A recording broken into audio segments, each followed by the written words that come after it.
Hi everyone, welcome back to the new year 2014 with the Lake to Lake Girls. Amanda and Tiffany were your hosts. It is January 7th. It is. And we're back from our 2-week hiatus from the holidays, and we actually have a very special guest in the house with us. And we're going to be talking to him a little bit about the White Deer and a little bit about what he does in just a few minutes. But just welcome to the new year. Hope you guys are sticking to your resolutions. We're only 7 days in. That'll have to be. So far, so good. Yeah, we'll have to make that a whole nother show. Yes. Because I haven't picked any yet. You haven't picked a resolution? No, I've bad ideas around. Is there like a limit on when you're allowed to start a resolution? Isn't it supposed to start the first? Probably, but you know naughty me. girl. I don't follow the rules. You naughty girl. So I'm thinking something with the Masters. I'm just throwing some rolling out. Oh there. well, that's like a given, but Okay. we don't want to talk about that right now. All right. Well, Amanda, how about you introduce our lovely? Well, I'm very happy to have Dennis Money with us here today from Seneca White Deer. And we're going to talk about what this organization stands for, what they're doing, and what they're aiming to accomplish on the old Seneca Army Depot. So, Dennis, I'll hand it over to you, and you can just introduce yourself a little bit and maybe give us a brief rundown of what Seneca White Deer is. Okay, well, I'll give you a little bit of a background on me. Okay. I worked 30 years at Rochester Gas and Electric, and during that time I did all sorts of environmental permitting, but the most fun thing I ever did was to kind of direct the environmental stewardship program at RG&E, and the key part of that program was convincing the company to raise peregrine falcons on top of the corporate office in downtown Rochester. And that was a key program because that was the first time that the private sector had ever been allowed by the Department of Environmental Conservation to hack, was the terminology, young falcons in a private setting, and then release them to actually increase the population of falcons in New York State. And that's during the time when they were still on the endangered species list. And from that point on, we got involved with the River Otter Restoration Project, and that became a tremendous success. We had over 100 men and women involved with that program and 8,000 students. And we actually released about 279 animals in western New York State, mostly in the Finger Lakes region and also in the Genesee River. And those two projects really were instrumental in myself getting involved with the White Deer. And when we became aware that the depot was going to be closing, when the announcement came out, I think it was 1995. I was about to say, it was the early 90s. Yeah, I think it was 95, maybe. Yeah, right about there. Yeah. Well, 6 of us decided that we were really concerned about what was going to happen to the White Deer. So we got together, threw $100 in the pot apiece, and formed Seneca White Deer. Okay. And our mission at that point was basically to try to save the White Deer. We really didn't think we hadn't thought that much about the history or of the military or the civilian history. That came later. But we did that in 1999, and over time our mission has evolved. So now, if you want to give it an up-to-date mission statement, it's the preservation of the White Deer and the preservation of the military and the civilian history. Because probably at the time, who knew what was going to happen, with that land and, what was going to happen with that huge piece of property. And I think these are still questions people are trying to answer today. So this sounds like it was really a grassroots sort of effort. How many of there were you when you first started out? There were 6 of us that started Seneca White Deer. And how have you grown today? How many members do you have? Well, we are a 501c3 not-for-profit corporation. So that means that we're all volunteers. None of us get paid for anything we do. And so there's 9 of us right now on the board. I happen to be the president. I think they thought with a name like my last name, like Money, I could raise them. It's a good qualification. We keep trying. Yeah.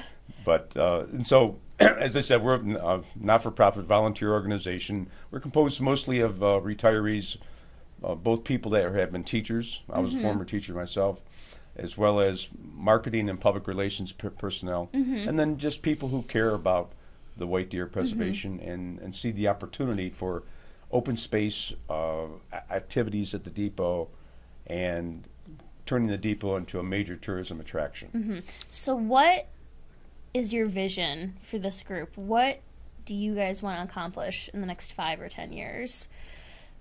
Well, 5 or 10 years is not going to happen because what is happening now is that the Army's leaving in 2015. Oh, wow. And when the Army leaves, that means there will be no longer maintenance of the fence, the 24-mile fence that encloses and encapsulates the critters, so to speak. And there will be no more deer management at the depot. And if you don't have deer management in an area that's fenced, over time the population will increase. They'll eat themselves out of house and home, and you could have some significant starvation problems. That's what happened in 1955 and 56 at the depot. Is there any way to kind of avoid that or create some kind of fund to where we could possibly keep the fence maintained? I mean, is there fundraising that can be done or anything like that as soon as the Army leaves? Or well, excuse my voice. There are many ideas that we have, but what we're focusing on is try to get either the New York State Parks or New York State DEC involved with acquiring a significant part of the depot. And when I say significant part, I mean several thousand acres. Altogether, there's 10,500 acres at the depot. yeah. It's a massive, It's a massive area. Piece of land. But the core of the area where the igloos are is around 6,500 to 7,000 acres. And that's where we think is the greatest potential for tourism and for wildlife management. And so if we can get either state agency involved, and that's a tough road to go down nowadays because of the budget cutbacks and personnel cutbacks. But we really think that the depot really belongs to all the people of New York State, and frankly to all Americans, because it was built with American money, American taxpayer money. Kind of something to turn into like a wildlife refuge, the Audubon out in Montezuma area, something like that. Is that what we're looking towards? Because I'm wondering, right now you're not allowed to hunt on that area unless you're like special permits for a certain type of animal. There's a certain way to go about it. Is there still hunting on the Seneca Depot? Yes. Yes. Okay. Yeah, but it's only for military, active or retired. Yes. Or friends of military or former Seneca Army Depot employees. Exactly. The general public, like the three of us, can't go in there unless you meet one of those criteria. So what our mission really, our focus is to turn the depot into a world-class tourism center that focuses on educating the public about the value of habitat and wildlife, and also educating the public about the military history and the civilian history that preceded everything in the beginning of 1941, and to use the revenues from those tourism dollars to maintain the fence, to improve wildlife habitat, to generate jobs, to pay taxes, and to really to make it one of the most attractive locations in the Finger Lakes region. When you look at the Finger Lakes region, we're really blessed to be living here. It's true. Oh my goodness, we talk Gorgeous about it all area. the time. Absolutely gorgeous area. But Seneca County isn't the only county that has beautiful vistas, wineries, lakes, fishing and hunting. A lot of other counties do too. But what sets them apart is the fact that you have the white deer. Yep. And no other place in the world has the white deer. That alone is enough, in our opinion, to set Seneca County as in the forefront of promotion and to set them apart from all the other surrounding Finger Lakes counties. Because when we did we've done the tours at the depot in 2006, 2009, and 2012. And when we did them in 2006, we didn't know what the heck we were doing. Yeah, something new. We were forced into a corner to do these tours, and we were given 6 weeks to do them. And our board was kind of afraid of the challenge because we had never done this before. But I told them, I said, we have to do it because if we don't do it, we'll never have this opportunity again. Well, you know what happened? We had 2 weeks to do it. We had some really tough constraints imposed upon us by the agency, the Seneca County Industrial Development Agency. We went out and we sold out every single tour bus. We had 1,800 people come in 2 weekends, and we made a lot of money. And that was a start. In 2009, we did it again. 2012, last October in 2012, we did it again. So in 11 weekends total, we had 6,300 people come, and we grossed over $125,000. Oh, wow. And in 2012, we didn't advertise 1 cent. And That's incredible. We still sold out. Yeah. Because what I do is I get on talk shows like this, or I go to my friends in the newspapers, they write about the upcoming tours, we get free advertising. Yep. And you have to, I guess there is something to my last name, money. You have to be innovative, like you gals were talking about earlier tonight. So I think what we're trying to do is to prove to the leaders of Seneca County that you have this unique situation that could benefit both humans in the form of jobs and tax revenues. Bringing jobs to and the Seneca animals. County, yeah. I mean, it's a no-brainer. Yeah. It's a no-brainer. So what are, you maybe mentioned it a little bit earlier with the military moving out, what are some of the challenges you guys face in, accomplishing this?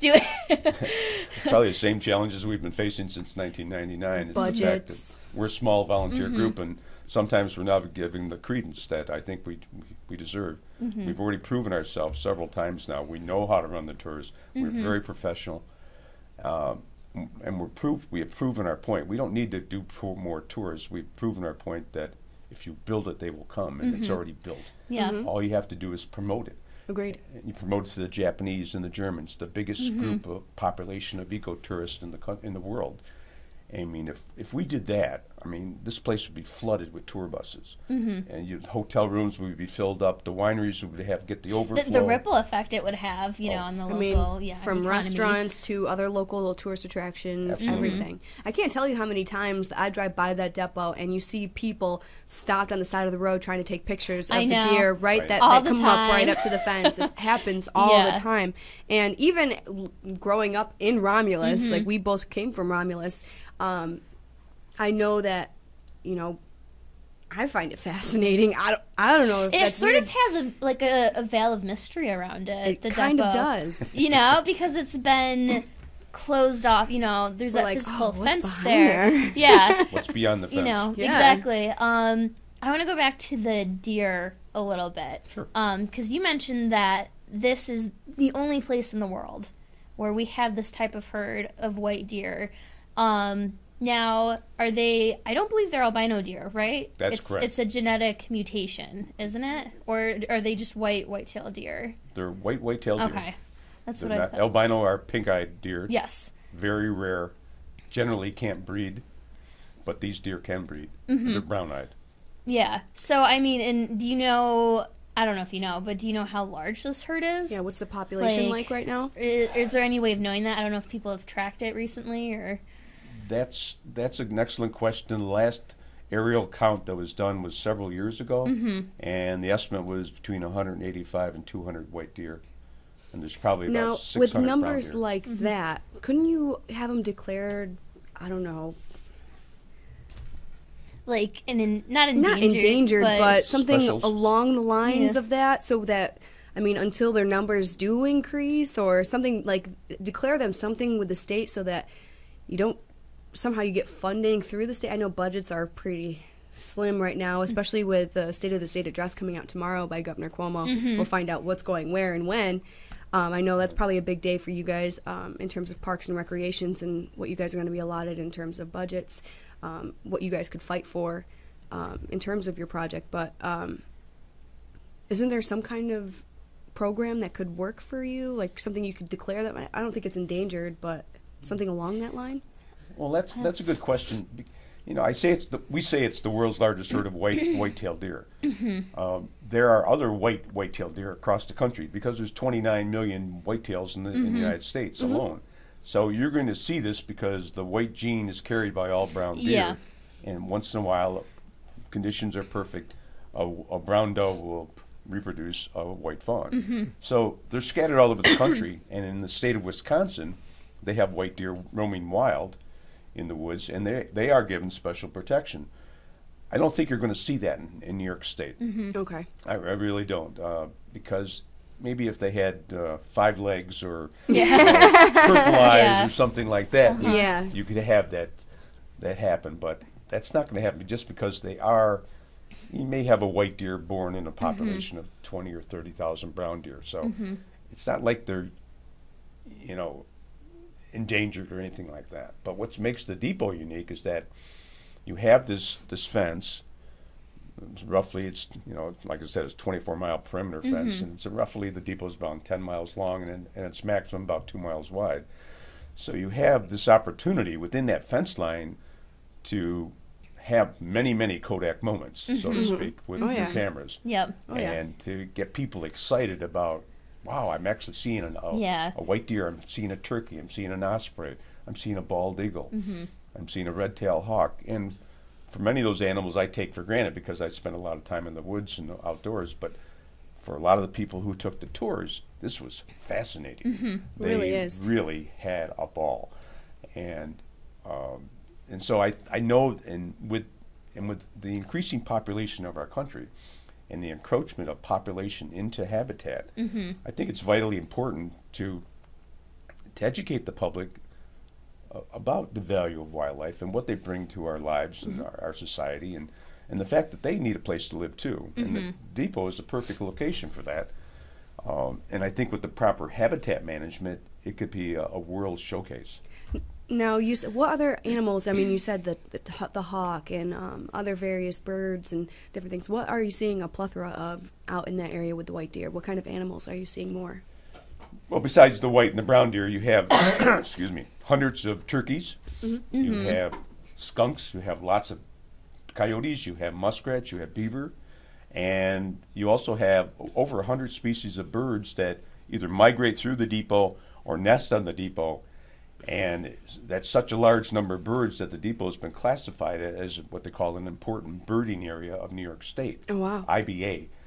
But the problem with an IBA is it has no political strength. I gotcha. So people could come in and mow down the trees, mow down the grass, and destroy the habitat.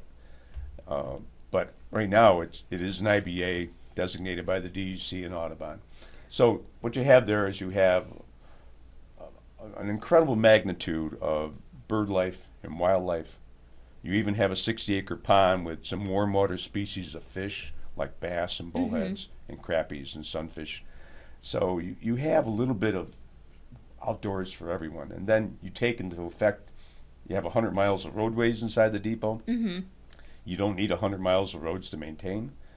You only need a few roads for like tourism buses and so on to let the rest revert back, use them for horseback riding, buggy riding, cross-country skiing, snowshoeing. Oh, nice. Yeah. I was just going to ask, you know, would you have paths for running, hiking, you know, nature walks, all that, you know, like you mentioned, snowshoeing, cross-country skiing in the winter. Right. You know, so it would really even be just a place for the community to, you know, come and be with their families and be active and be outside and outdoors, you know, and just another resource that we would be able to really utilize in the community. And another good point about that is that it's very accessible.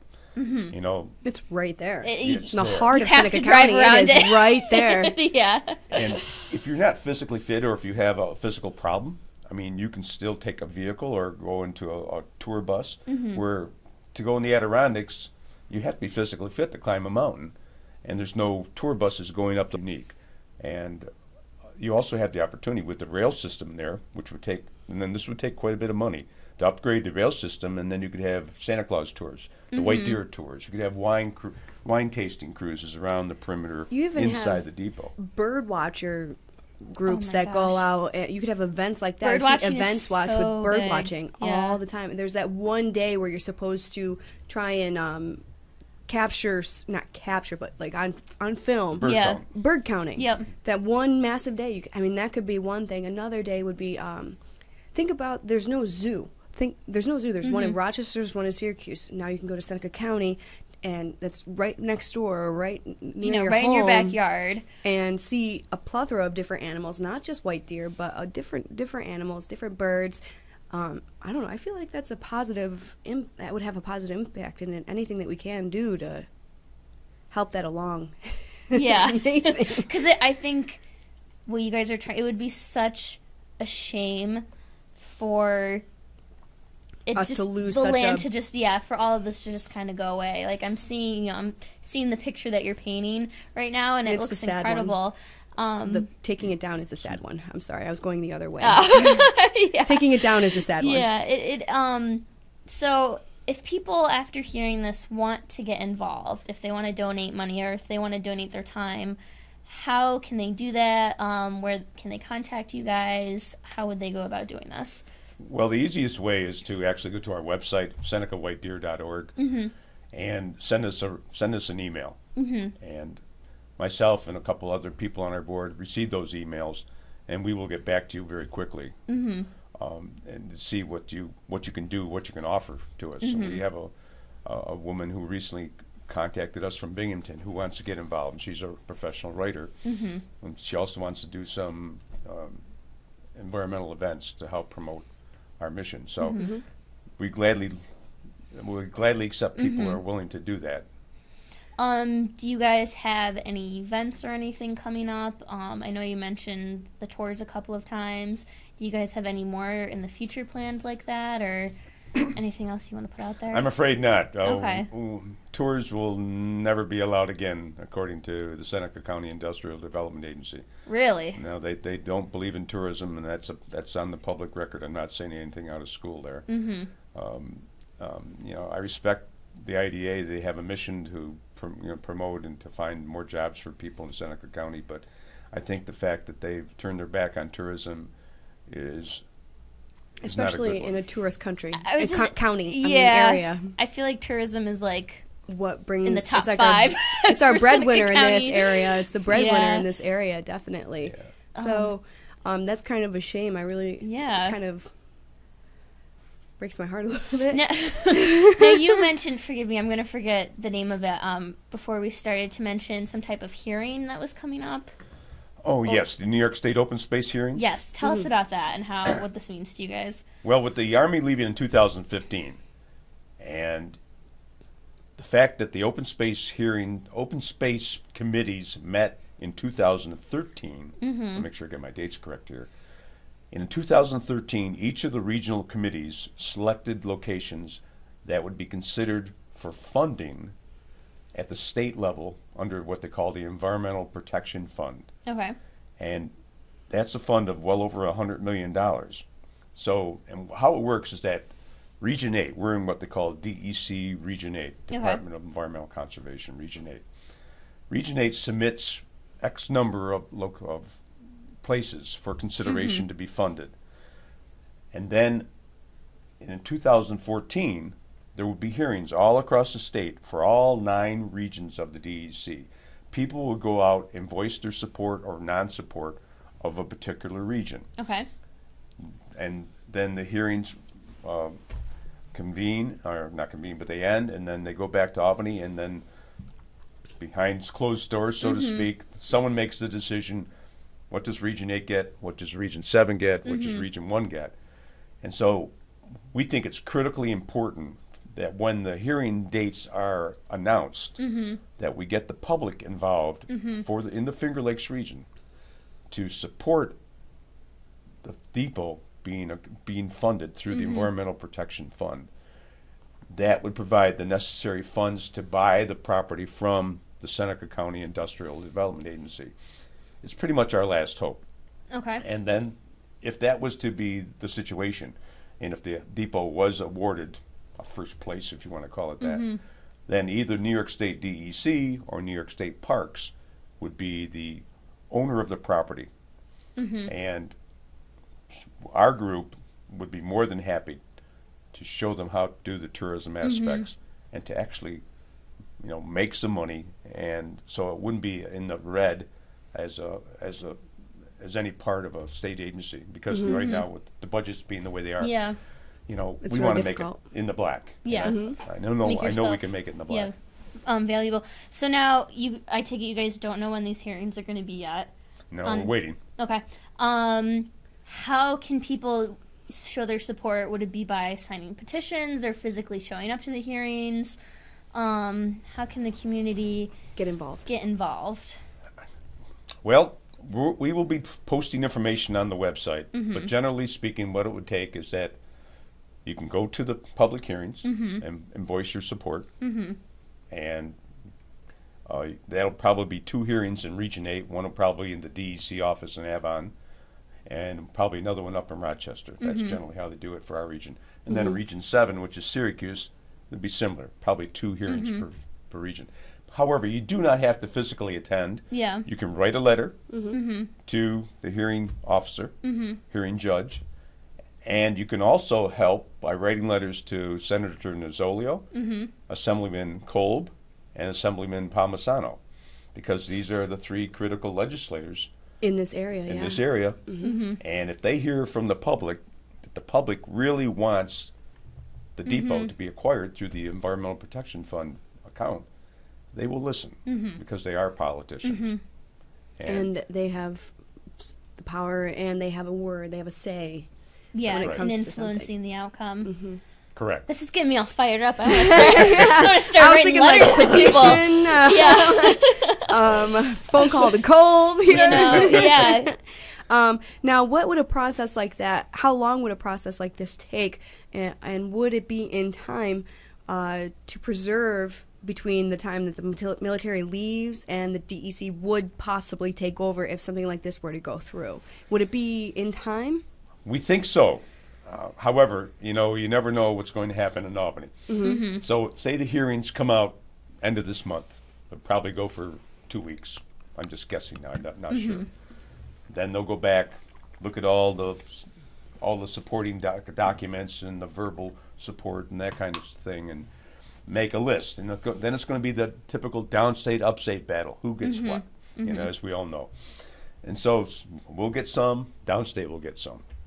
And so I'm hoping by the end of the year, and well, I shouldn't say the end of the year, sometime in April or May, a decision will be rendered, and we'll know what the deal's going to be. Okay. That's my optimistic guess. So it should happen this year, unless something really goes crazy in Albany. And the military is for sure leaving, and they already said, I'm out 2015, we're done.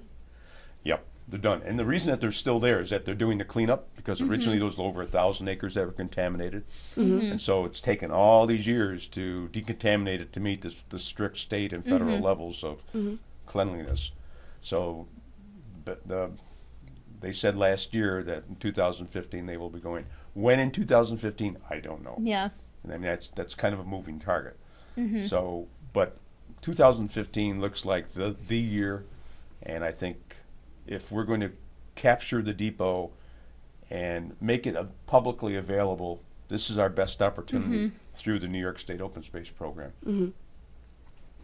This is a completely random question, but you're talking about they're cleaning up the depot. Are they detonating old, because I just ask because I live near there, and once in a while, it sounds like bombs are going off, and the windows rattle, and you're like, what is happening? No, you're correct. They are. That's what I thought too. Someone told me that, and I'm like, all right, interesting. I've heard the same thing. Yeah. I mean, they were doing that for years. Yeah. Because when they bring the ordnance back from a war, if it was no longer going to be used, or if it was to become unstable, they would detonate it in the northwest corner of the depot, called the burning field, or the burning pits. And apparently they've been finding some additional ordnance, and have been exploding it. Have to get rid of it. I had to ask because I was like, it sounds like there's bombs going off sometimes. So. Yeah. And that's where the contamination comes from. Yeah. From the heavy metals and from the bombs themselves. Interesting. Speaking of the Army, though, what historical value and military value in terms of information would you like to present if you were able to make this into what your vision is showing? What kind of information would you want to present about this area? Well, let's start off with the atomic weapons. Yeah. They can't confirm or deny. Alleged atomic weapons. Yeah. We have very good documentation that at one time there were over 1,100 atomic bombs stored at the depot. Oh, wow. It was the Army's largest storage area for nuclear weapons in the whole country, actually in the world. It's probably why there was so much security there. You're a correct. bit like. Well, the north end of the depot is where the nuclear weapons were kept. Uh-huh. That's called the Q. Yep. And the Q Q area, was the yep. designation for the highest level of security in the military at that time in excuse me, 1952 or 53, when the Q was sectioned off from the main conventional area of the depot and formed and transformed into this very high secure area. But what was neat there is that they kept missiles there. They kept Nike Ajax, Redstone missiles, Pershing missiles. You had atomic artillery shells that were fired or could have been fired from the atomic cannon that we had built in the 1950s called Atomic Annie. You have this military police compound, which was built like an impregnable fortress that housed the MPs who did nothing all day but ride around in jeeps looking for people trying to break into the depot. And many, many funny stories about these guys. And later there were women MPs that joined them. And because they were really bored out of their mind because no one ever attacked. So all they did was ride in this 1 square mile area round and round. I can only imagine. And many of them came to the tours because they hadn't been back in 20 or 30 years. And they really a had blast a great from time. the past kind of a thing. Right. That's awesome. That's incredible. How would you would it be a part of the tours? Would you want to do like the informational boards that are set up with plaques, different maps and explaining what certain areas have, like this area has white deer and this is where the white deer, like informational stuff like that where people can go through by themselves if they want to? Or would it just be strictly the tours kind of thing, what you're looking for? I think we're looking for ideally both, but you you have to be kind of cautious in how you do that because the depot is so large and expansive. You could go out there, especially like on a cold day today, and if you got lost and you weren't back at by dark, then you have to go have a search party out there. So you have to put some constraints, some conditions that happen. But we would develop a welcome center eventually. Yeah, that would be and beautiful. it would be the state of the art, be a green building, meeting all sorts of the LEED standards. And in that building, we'd have both the civilian and military history artifacts and stories. And then we have the wildlife aspects as well. And then we could also have a wildlife research center, someplace located in the depot, because it's a perfect location to get students involved with hands-on training. And there's so many universities around here, from Cornell, Hobart and William Smith, Ithaca College. Yeah, so many around here. Yeah. Hobart. Yeah. They're very interested. Finger Lakes Community College. I mean, this is a centerpiece of New York State education for conservation. Maybe that's an avenue that we could actually break into, is college students who are in the wildlife, in the environmental studies, something along those lines, and get them rallying behind that, because there's nothing more powerful, I think, that we've learned in past than a college student on a rampage once they get them together when they're on a mission. I mean, there's a lot of educational value alone to this idea, and then you add the financial value that this has in terms of job creation and creating and bringing people to the area as tourists or as, people who want to move here because they're going to get a job because they can't find a job like this anywhere else, or, something along the lines. I mean, we are about revamping the Finger Lakes. We are about trying to, increase population. Why would you turn something like this down? That's what's in my head right now. Why would I know. I feel like it makes me sad almost to think, I think it would be such a shame for this to not happen. Well, one thing people should be aware of, that Seneca White Deer, we're not against business. I mean, we're obviously not. Yeah. We're all professionals. We grew up in business. Yeah. But what you need to consider, though, is that you take the depot, which is huge, as we've already discussed, and you look at the different parts of the depot and you say, well, commercial business is ideal for the eastern side. And conservation or tourism is ideal for the core of the depot. And each can be used successfully to generate jobs, and everybody will win. So there's room for everyone. There's plenty of room for everyone. There really is. And the fact that the Hillside Children's Center now is using the former military police barracks, I think that's a great recycling. And we've done some work with them, building bluebird boxes and getting the kids involved with getting out in the woods, and so on. We'll be doing more in 2014 with them. So we have a good relationship there. And to me, it's really important because young people today are so in tune with their phones and their computers that they really don't get outside anymore. You know, I just think it's so important. There's so much out there that's great, that's beautiful, and it's a great fallback with the technology we have today to be able to go out there and see some baby ospreys in the nest boxes at the depot, or to see a coyote chasing down one of the roadways, you know, or even a pheasant, because the depot is one of the few places left in Western New York State where pheasants actually naturally rear baby pheasants still. I did not know that. That's Yeah. incredible. Just I did not learned know something that. Yeah, that's something new. So we talked a little bit about SenecaWhiteDeer.org. Where else can people find you guys online? Facebook, I You know have that. Facebook. We're on Facebook. Yep. I just liked you. Yeah. Well, yeah, we'll have to give you guys to give it a thumbs I think up. that's it. Okay. You guys did go digital. I see that you guys have your, you can sign up for a newsletter that will keep people posted on information. So that's also on the website. It's SenecaWhiteDeer.org. Right. So you can sign up for that as well. You guys have a new video of white deer out there? We have a new video trying to alert people about what's coming up in 2015. Trying to keep That's- people informed.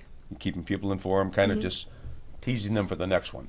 And we're working on a TV ad that will be promoting, we'll be getting out there in the mainstream once the hearings are established, once again to stimulate public support. Yeah, definitely. And you know, when that happens, let us know, because we will definitely give you guys a shout out. Oh, great. And try Or to- have you back in if Yeah. that's what you want to do as well. You know, We'd if love it- to have you back in If it's a little while down the road, you know, Yeah. definitely. Yeah. just to re-hit everything so everybody has Yeah. got the fresh information right away. Right. Yep. And then if you go to our website, there's that map on our website that we just had made this year that shows you some of our ideas of how the depot could be turned hadn't seen into that a yet. major tourism attraction.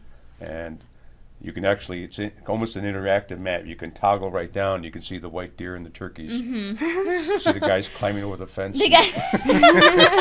Not really.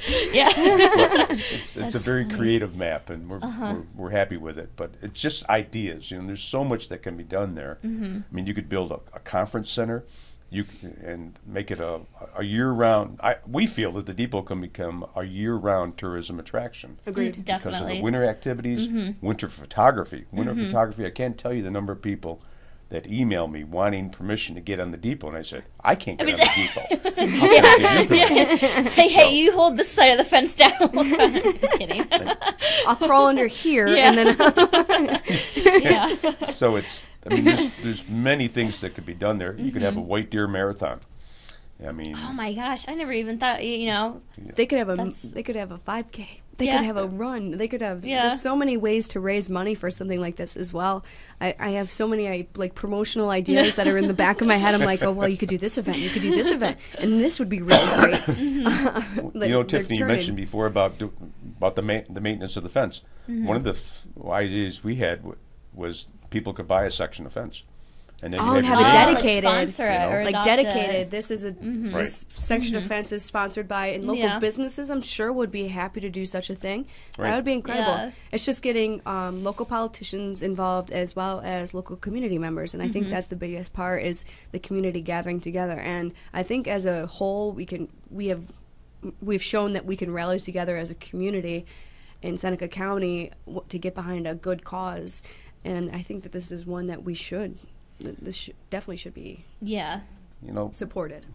I've mentioned this to the Board of Supervisors and I mentioned this earlier today about the uniqueness of the white deer and how it makes Seneca County stand out. I mean, if you had signs on each side of the county coming in from the different counties, and you welcome to the world's largest herd of white deer. Yeah. Welcome to Seneca County. Oh, if you love had that. white deer flags at the different hotels and government buildings, I mean, really start to brand yourself as Agreed. the headquarters of the white deer.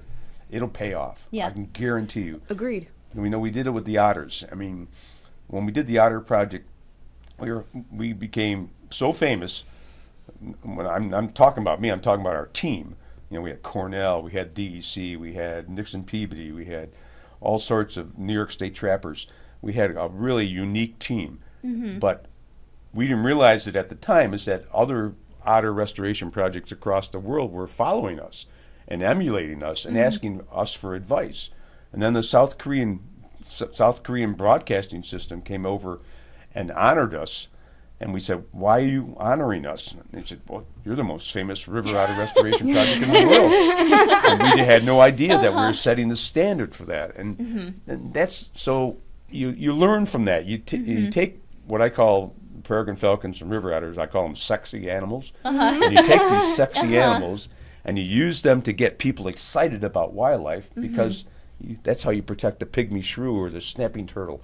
Critters that people don't really the less sexy, the less sexy ones. And the white deer are the same thing because you use the white deer as a template for people to get excited. And then once they come and see the white deer and they get inside the depot and they start hearing about the histories and the women's encampment, the storage of a pitch blende that was made into the first 2 atomic bombs that were stored at the depot.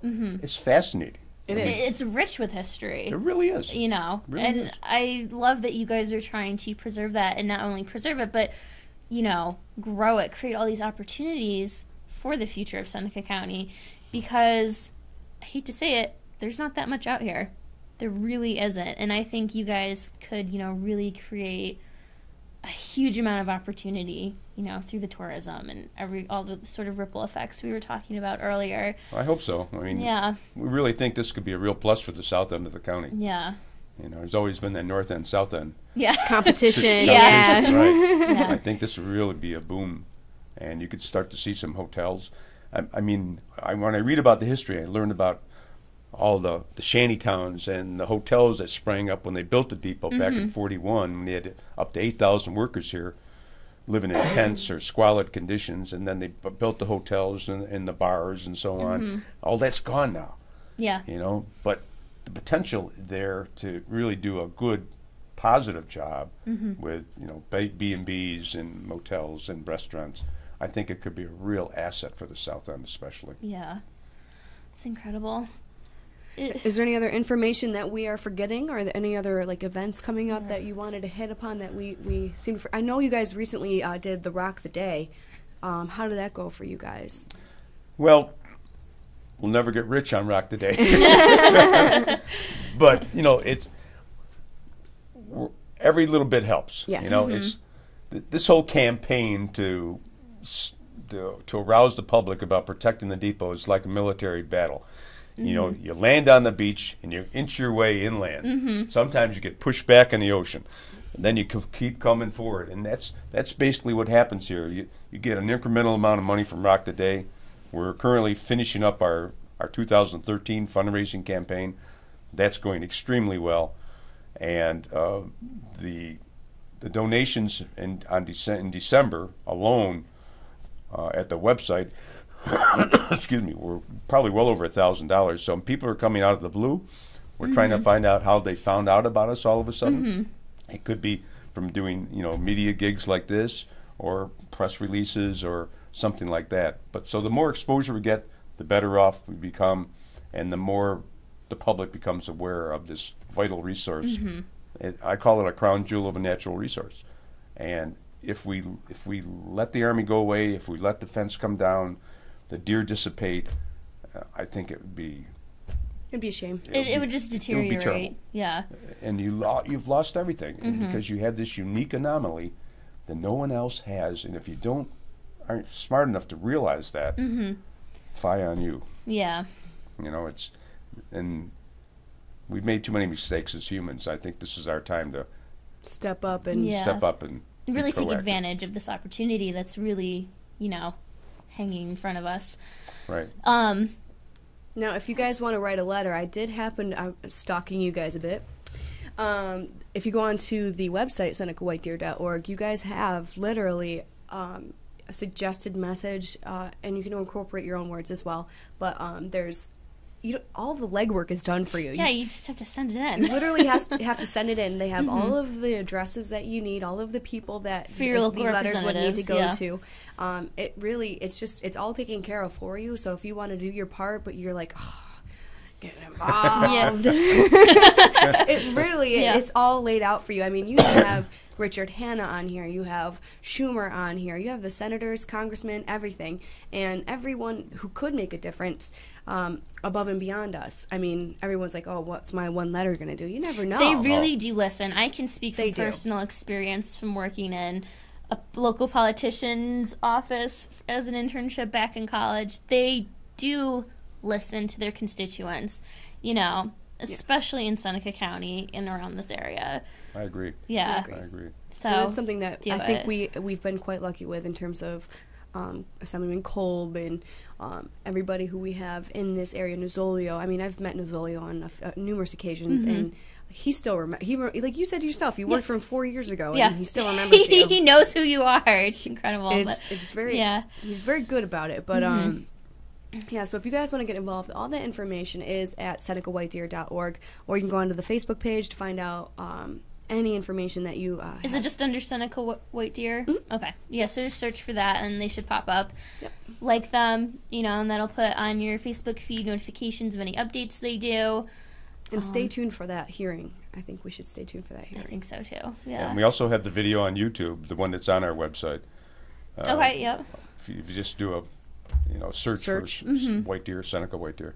There That'll are a come lot up. of White Deer videos. I was out going to there. say, there's probably a bunch out there, I'm guessing, because people, I swear, every time I go by there, there's at least one or two cars that are stopped and like, 96A. oh my God, we're going to see a white deer. Yep. Yep. So now maybe we can prevent these, traffic hazards and let everyone in. But doesn't it tell you something, though? Doesn't it tell you how Exactly. attractive that animal is?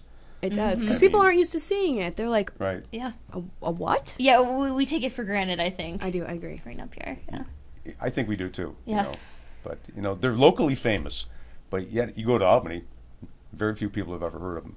But so I mean, if we can make the tours successful just by hardly doing any advertising locally, my gosh, can you think of what we can accomplish if we had a budget and an opportunity to expand and get the word out? I mean, we did have people coming from Alaska and California for our tours, and that was because they saw it on the website. Wow. I think that's pretty neat, pretty interesting, pretty neat. That is. And so, and there are other white deer in the world. There are white deer in Ireland, but there are different species, and they're privately owned. And there's small herds of maybe 50 animals or so on. But so the white fallow deer is what they're called. But we have here in the Seneca County, uniqueness. The world's largest herd of white-tailed deer. And We can't let them go away. Well, I think you definitely have our support, Dennis. So, definitely. anytime you want to come back on the show, maybe bring a guest or, something. Great. Have a specific event coming up or want to talk about the hearings, we would love to have you guys back. well, I thank you very much for the opportunity. Anytime I can get out and Fight tell for it. the world, I get Yeah. excited about these things. Yeah. Well, I think that's the most important thing is when, you hear people, mention it in passing, but when you really see someone passionate about something like this, I feel like it would tug on someone's heartstrings a little bit more and really, put into perspective how much it means to you, to this area, to the community, and sometimes I feel like people forget. So you coming onto the show and you shedding light on how you feel about it is it's really important. And really bringing to light, the resource that is there and the opportunities it has, I think is incredible. Letting people know that we can't let this slip through our fingers. Yeah, it tugs on everybody if you think about it. The environmentalists, okay, boom, you're done. Students, high school too, which we forgot about. Oh, that's true. Yeah, local high schools can take field trips and take tours and learn about that. So that's educational. That's 2. There's tourism. That's 3. That's big in the Finger Lakes. Yeah. Tourism is big in the Finger Lakes.